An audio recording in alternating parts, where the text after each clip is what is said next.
I just want to do it. I teach lessons because I love sailing and I feel like it's a dying art. And if we don't continue to teach, especially young people, it's going to be a relic eventually. It almost is now. Hardly anyone knows how to sail. Good morning. As you can see, the clouds have lifted. No signs of Ian. So we're heading south once again. And for the first time, we are on a close-hauled tack. And let me show you what that looks like. When you're on a close-hauled tack, your sails are in as far as they should be, not as far as they can be, because we need to leave a little bit of belly in our sail, because that's where we get our power. Now the other thing we do, if you look at our jib, we sail by the jib, which means if you look at that shape, that's pretty good. Compare the luff of the jib, which is the front edge, to the leech of the jib, and they're pretty parallel. And then look up at the streamers that you can see right there, and you see that they are also parallel. Actually, green just stalled, which means I need to head up into the wind a little bit, and there. That means that we are splitting the wind evenly with the leading edge or the luff of the sail. This is called our angle of attack. So as long as we have our jib trimmed properly and we have our main trimmed to our jib and we have a nice, what's called the slot right there, which is funneling air around our mainsail and giving us speed, we can sail pretty quickly. And I would say we're going about 3.4 knots. That's my guess. I haven't checked it yet. We unfortunately cannot sail directly towards our destination today. That's one of the pitfalls of the close haul tack. We are trying to get upwind or trying to beat the wind. So the wind is coming directly from there and we're heading over there. So what I'm trying to do is stay on this tack, which is called a port tack, until I can make it in front of that point of land right there. And that should take me to my destination, which is Huntington Harbor today. We're gonna spend the night there, get an oil change, and then we're gonna head to Little Neck Harbor, which is the staging point for going through the East River and New York Harbor. So a little tough area that I've mentioned before called Hellgate. So we'll talk later. So last time I left you, we were heading to Hellgate. Not as ominous as it might sound. Let's see. Sailed in to stage to go through the Throgs Neck Bridge in Little Neck Bay, which turned out to be kind of a rough spot for an anchorage. Right in front of a big causeway, which was like the off-ramp for the Throgs Neck Bridge in Long Island. A lot of wind funneling down that bay, and it was just a rough sleep. I was getting air in my sleep, so that wasn't that much fun. But anyway, we're inside my boat now. We're safe. We're in Atlantic City, and I'm going to catch you guys up on what has happened since then. So East River, planned it perfectly. I had heard through numerous sources that the place to be was what they call the top of the hill, which is just after the Throgs Neck Bridge at high tide. So I approached the bridge about an hour before high tide, and was working against some moderate current, but at around, I think it was 10 o'clock, it was behind me, and I was flying. I was going like 6 most of the time, and I started experimenting with raising my jib. Also, while I'm doing this, I am also going to make some art for you guys. No, it's not for you. It's an idea I had to make some money. I got this little kit. It's pretty cool. Winsor Newton. It's what's called a field watercolor kit. And I used to work at a place where I did a lot of face paint and stuff like that, so I'm pretty comfortable with these materials. And I started my own. Oh, it's hard to show you. It's easy for me to see, but it's hard to show you. I guess that'll do it. Anyway, I did a little kind of what you call a cartoon. And then, if you look, I think this is super cool. There's my brush, that's all I need.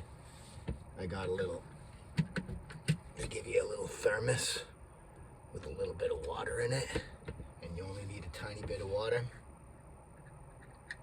And we're gonna color this in, and then the idea is to go to like maybe an outdoor cafe or maybe a casino and see if I can sit in the lounge and offer face paint and or temporary tattoos for a voluntary donation, because funds are definitely decreasing quickly on this trip, and obviously can't go anywhere without money, unfortunately, or you can't go very far. All right, so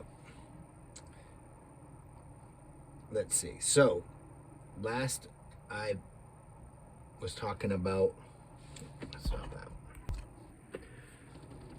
Went through the Throg's Neck, no problem. Didn't get dicey till, as they say, Hellgate, which was pretty windy and you got a lot of conflicting currents. So what would happen is you just come around a corner and there'd be like 2-foot waves and current and chop, and you just had to deal with it as you go, and you got tossed around a little bit. If you didn't pay attention, it'll swing your way to starboard or way to port, and so you had to pay attention to boats who were passing you, because I was only going about 6, like I said, but there was people bombing through there, so I had to watch out for them. Also, if you looked away for a second, you might find yourself beelining it for the guardrail, which was actually steel girders, so would have done some serious damage if I'd hit those. So luckily that never happened. Oh, and the other thing is, periodically there's a couple barges just double parked on the side of the river, so that was kind of a pain in the butt. But anyway, got through that.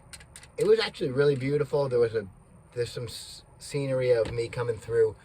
You can see the Manhattan Bridge, the Brooklyn Bridge, and then the Statue of Liberty in the background, and it was exciting. It was probably the most exciting thing I had done so far, and it wasn't scary.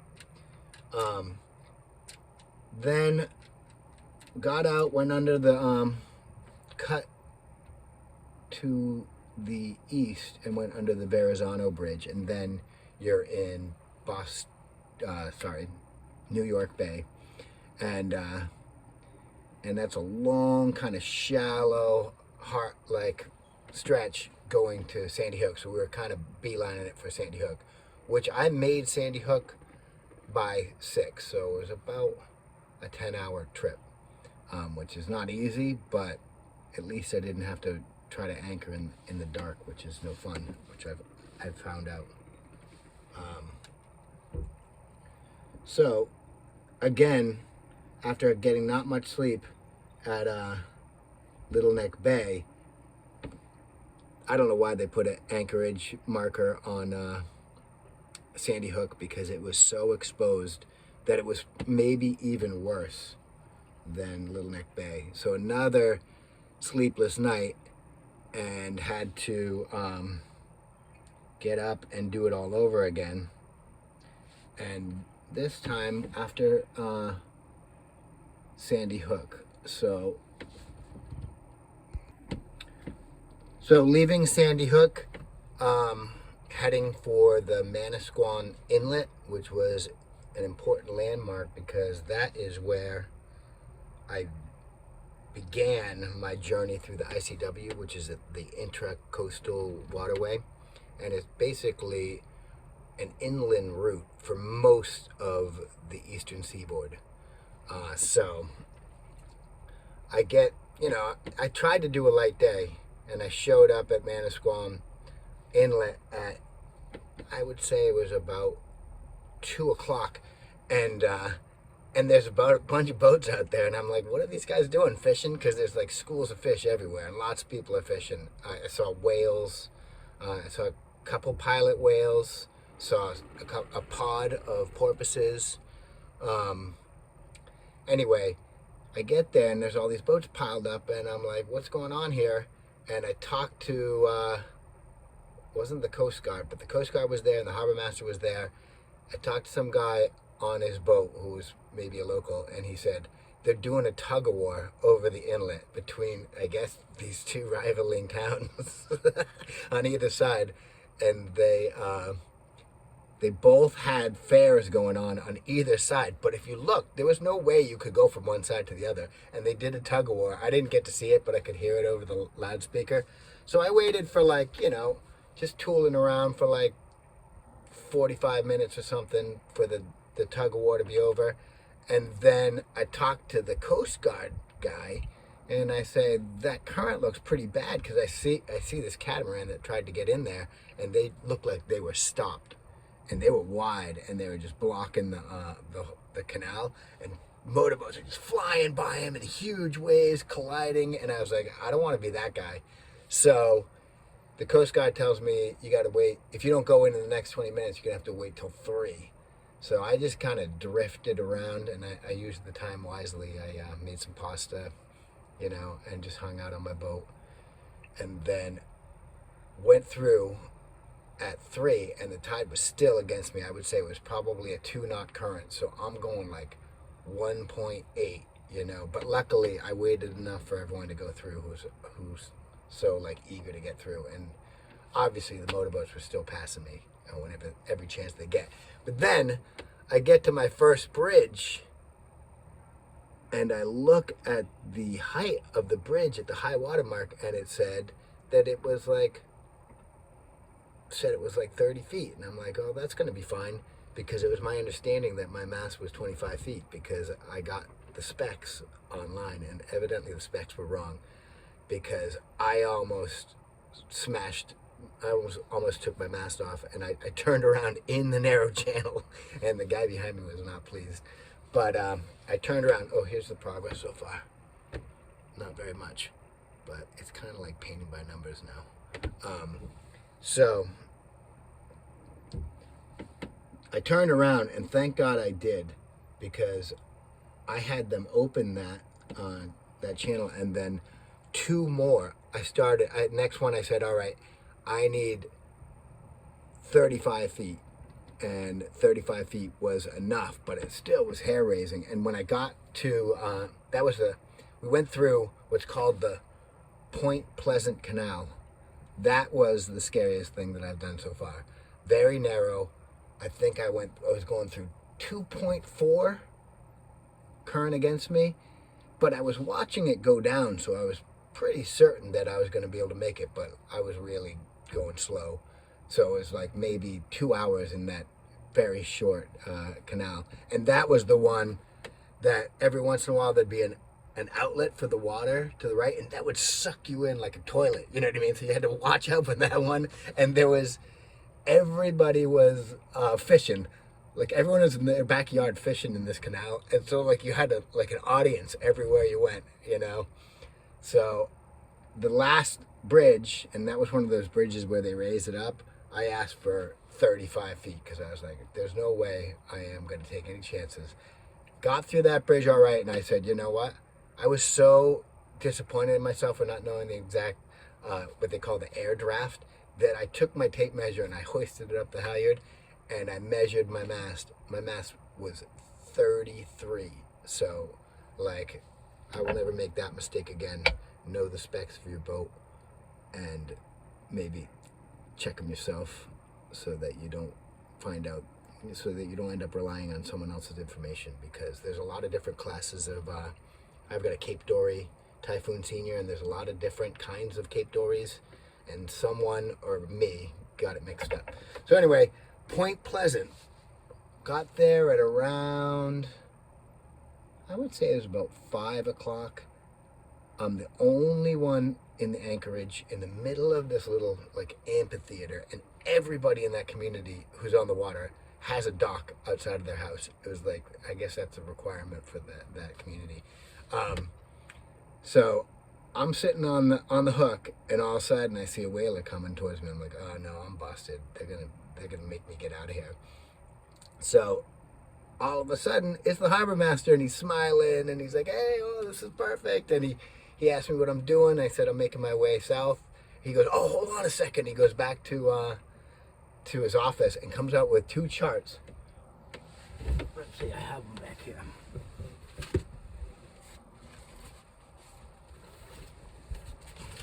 This is the big one, man. This is important. Right here, Norfolk to Florida. That's gonna be like most of my way. I'm almost to Norfolk. I won't have to rely on data anymore if something happens, which is what happened, and I'll get to it in a second.